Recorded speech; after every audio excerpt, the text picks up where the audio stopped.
আমরা দহি মুগ রান্না করছি, যেখানে শুধুমাত্র দই ইউজ হচ্ছে, মিষ্টি দই আর টক দই ইউজ হচ্ছে। আর লাস্টে আমরা বেরেস্তা যোগ করছি, মানে পেঁয়াজটা প্রথমে আমরা লাল করে বেরেস্তা করে কিছুটা পোর্শন সরিয়ে নিয়ে সেটা আমরা লাস্টে ওপরে যোগ করব।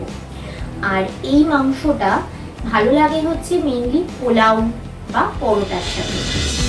মাংসটা ম্যারিনেশনের জন্য এখানে আমরা শুকনো লঙ্কা গুঁড়ো, ধনে গুঁড়ো, তার সাথে পরিমাণ মতো নুন, আর এখানে প্রায় আমরা 180 গ্রাম মতো টক দই এবং 180 গ্রাম মতোই সমপরিমাণ মিষ্টি দই এখানে আমরা যোগ করেছি। তার সাথে পরিমাণ মতো আদা রসুন বাটা, ভালো করে মাংসটাকে মেখে নিয়ে তারপর আমরা যোগ করেছি। পরে আরেকটা জিনিস, এই রান্নায় কোনো রকম কোনো তেল যাবে না।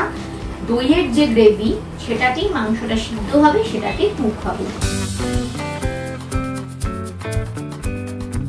কিছুটা এই কড়াইতে সাদা তেল যোগ করলাম, আর ঘি দিতে দিতে এখন আমি আপনাদের সাথে একটু গল্প করে নিই।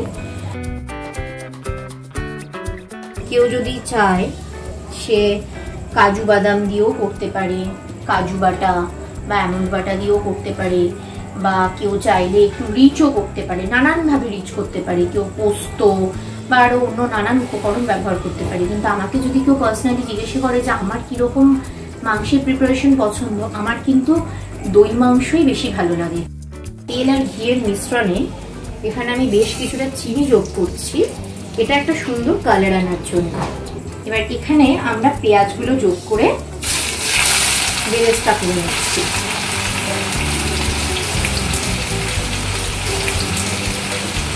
এখান থেকে বেশ কিছুটা পেঁয়াজ আমি আলাদা করে সরিয়ে তুলে রাখছি।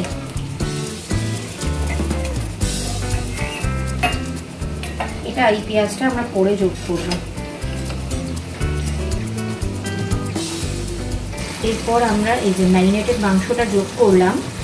আর আরেকটা জিনিস যেটা, সেটা হচ্ছে যে এই মাংস রান্নায় কিন্তু কোনো রকম কোনো জল পড়বে না, কোনো রকম কোনো জল ছাড়াই এই মাংসটা এখানেই কষে সেদ্ধ হবে। মাংসটা এখানে যে আমরা যোগ করলাম, যোগ করার পরে এবারে না ভালো করে প্রথমে আগে কষাবো হাই ফ্লেমে। ভালো করে কষানোর পরে তারপরে গ্যাসের ফ্লেমটাকে একদম লো করে নিয়ে তারপরে আমরা মাংসটাকে সেদ্ধ করে নেব। মাংসটাকে আমরা হাই ফ্লেমে বেশ কিছুক্ষণ কুক করে নিয়েছি, 5 থেকে 10 মিনিট মতো।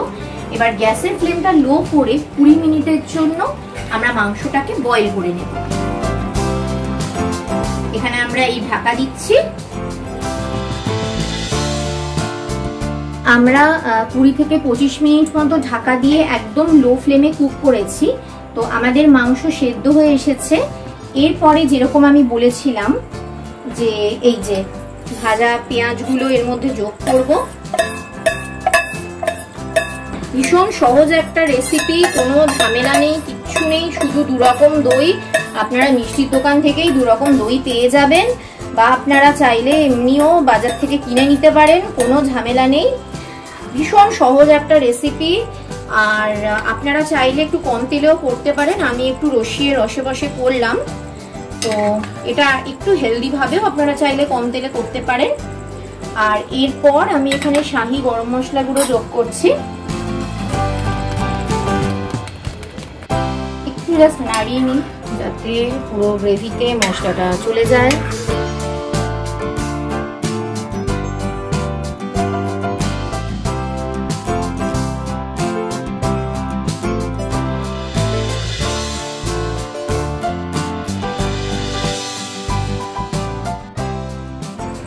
তো এটা হচ্ছে আজকে আমাদের দহি মুগ।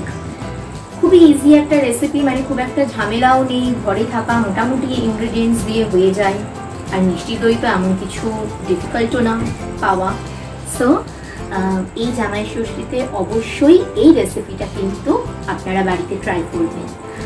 আর আমার ভিডিওটা যদি ভালো লেগে থাকে তাহলে রেসিপিস বাই মেহেদিকে অবশ্যই করে সাবস্ক্রাইব করবেন, আমাদের ফেসবুক পেজকে ফলো করবেন, আর ইনস্টাতেও আমাদের ফলো করবেন।